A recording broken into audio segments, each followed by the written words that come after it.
this 4-part series, get an inside look on the making of one of the most anticipated titles in gaming history.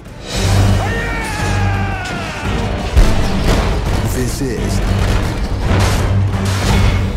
Inside Assassin's Creed 3. Ever since Europeans arrived in North America, they had been involved in shipping goods back and forth across the Atlantic Ocean.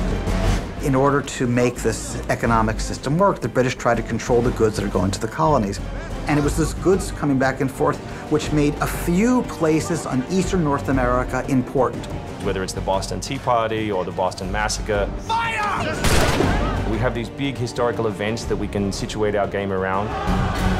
All of these events that people have a rough understanding of, but they've really never experienced.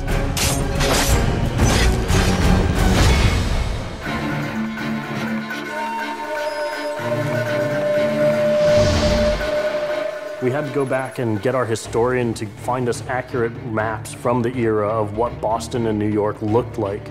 These are actual replicas of the cities. If you're familiar with those cities, you should have that sort of eerie feeling of finding familiar sights. We really wanted to push the animations and just make it look like it's a real living world. As you walk through the crowd, you'll also see animals in the streets. They'd have a pig, they just clip his ear in a certain way, and they'd let him go in the street. And then he'd eat garbage, and then when it was time to eat the pig, you'd go and find your pig, and you'd slaughter it and eat your pig. We've got a lot of new ingredients that just bring a new, fresh feeling to the gameplay inside of the cities.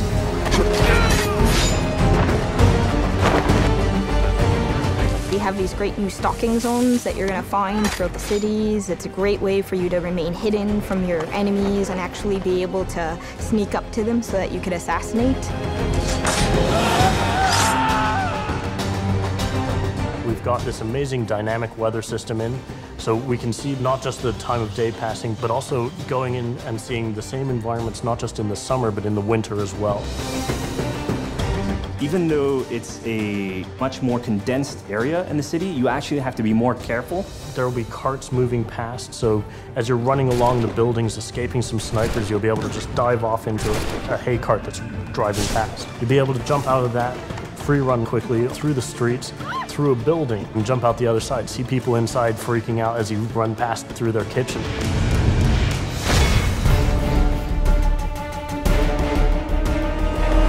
Living on the frontier was extremely difficult. Not only did you have harsh winters, cold, freezing temperatures, in the summer you had heat, humidity, so it was a gamble every year that you were out on the frontier, whether you're going to make it or not. For AC3, the biggest difference is just having access to the frontier. So this huge wilderness area that you can sort of explore at your own pace. It's a forest, the navigation in a very new environment, in a very organic environment as well. In the frontier, you'll be able to navigate through deep snow, but also snow does impact your gameplay. It will slow down you as well as your enemies. Once we decided that we were going to build the frontier, we realized obviously we need to populate that area. So animals became a very big deal. We have over 24 different species of animals in the game. There's an entire hunting loop that you can engage in. Whenever you're building elements such as animals, you're halfway trying to be real and halfway trying to fulfill that fantasy of what people expect. One of the great new features we have in the frontier is the new tree running. Connor being really fluid and being able to navigate through the trees. The frontier is really our new playground.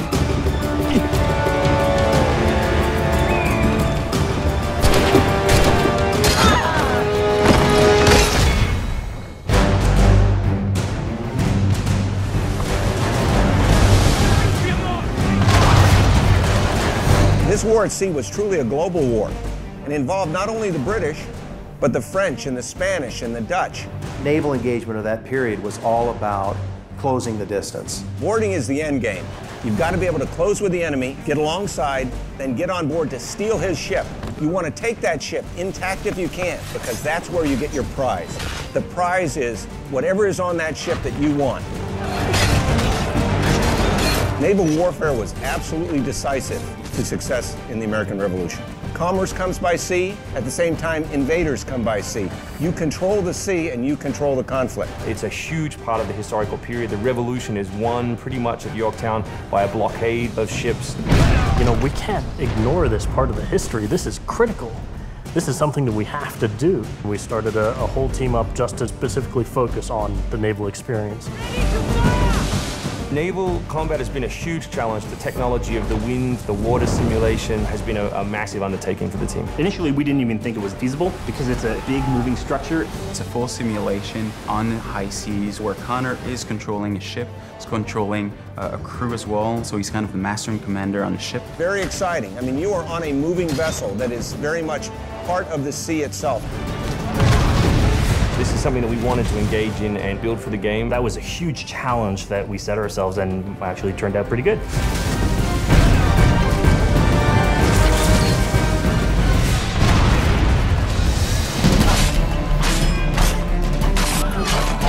If you haven't played any Assassin's Creed games before, we really think this is a great point to get on board. It is a new story, it is a new character. This team is full of people who love making Assassin's Creed, who are delivering just an astoundingly polished and fun experience. As a creator, nothing gets better. To be frank, it just looks great. Seeing all of this coming together at the end, it's amazing. For new fans, really, this is about as good as it gets. It's by far the biggest and best Assassins yet.